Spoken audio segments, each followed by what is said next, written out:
Israel से जारी युद्ध के बीच हमास में नए लड़ाकों की भर्ती की कवायद भी शुरू हो चुकी है। इसी सिलसिले में हमास के नेता मुस्लिम देशों में युवाओं को ऑनलाइन संबोधित कर रहे हैं। हमास के कार्यक्रम पाकिस्तान समेत 3 मुस्लिम देशों में चल रहा है। न्यूज 18 के ओपी तिवारी की यह खबर है। और हमास मुस्लिम बहुल देशों से लड़ाकों की भर्ती का प्लान भी तैयार कर रहा है। हमास की साजिश को देखते हुए भारत समेत कई देशों में अलर्ट जारी किया गया है। इस वक्त की ब्रेकिंग न्यूज हम आपको बता रहे हैं। युवाओं को ऑनलाइन संबोधित कर रहे हैं हमास के नेता। ऐसे में उनकी भर्ती हो पाए तो भारत में भी अलर्ट जारी किया गया है। मेरे सहयोगी ओपी तिवारी इस वक्त फोन लाइन पर मौजूद हैं। ओपी, इससे पहले हमने देखा था कि हमास के नेता ने केरल में वर्चुअली संबोधित किया था और उसी कड़ी को अब हमास के नेता आगे बढ़ाते हुए।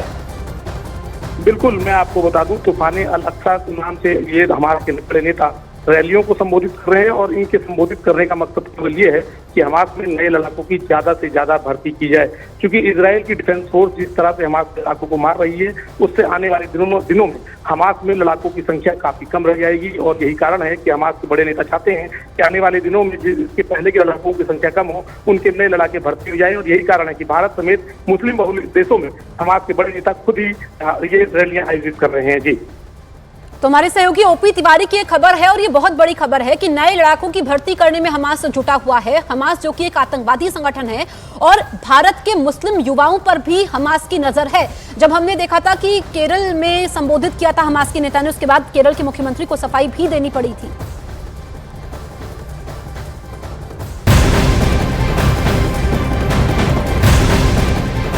गाजा पर इजरायल की डिफेंस फोर्स का हमला लगातार जारी है। इजरायल की सेना गाजा पर लगातार हमले कर रही है। आईडीएफ के हमलों से गाजा सफेद और काले धुएं के गुबार से ढक गया है। लगातार इजरायल की तरफ से हमले जारी है। गाजा पर ताबड़तोड़ स्ट्राइक की जा रही है। आईडीएफ ने गाजा पर इस बीच कई हवाई हमले किए हैं। हमास के ठिकानों को निशाना बनाया गया है। चुन चुनकर हमास के ठिकानों को ध्वस्त किया जा रहा है। ताबड़तोड़ हमले की वजह से आप देख सकते हैं तस्वीरों में किस तरीके से गाजा सफेद और काले धुएं के गुबार से फिलहाल ढका हुआ दिखाई दे रहा है, क्योंकि दिन हो या रात आईडीएफ की तरफ से वहां लगातार हमले किए जा रहे हैं और हमास के जितने भी ठिकाने हैं उन्हें चुन चुनकर आईडीएफ की तरफ से निशाना बनाया जा रहा है। और यही वजह है कि वहां से जो तस्वीरें सामने आई है उन तस्वीरों में आप देख सकते हैं कि गाजा का जो आसमान है वो काले और सफेद रंग के धुएं के गुबार से फिलहाल ढका हुआ दिखाई दे रहा है। हमले में हमास को बड़ा नुकसान पहुंचा है, ऐसा दावा इजरायल की सेना की तरफ से किया गया है। इजरायल हमास युद्ध से जुड़ी इस वक्त की ये बड़ी जानकारी हम आपको दे दें कि आईडीएफ ने गाजा पर फिर से हवाई हमले किए। हमास के कई ठिकानों को यहां निशाना बनाया गया, ध्वस्त किया गया। हमले में हमास को बड़ा नुकसान भी पहुंचा।